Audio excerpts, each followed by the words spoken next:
ಅದಕ್ಕೆ 30 ಮಾಡಿದ್ವಿ.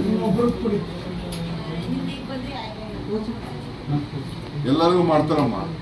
ಅದು ಏನು ಮಾಡ್ತಾರೆ ಇವ್ರಿಗೆ ದಿನಕ್ಕೆ 30 ಎಷ್ಟು ಕೊಟ್ಟಿದ್ದೀವಿ? 60 ಜನ ಕೊಟ್ಟಿದ್ದೀವಿ. ಮಾಡ್ತಾರೆ ತಲೆ ಕೆಡಿಸ್ಕೊಬೇಡಿ.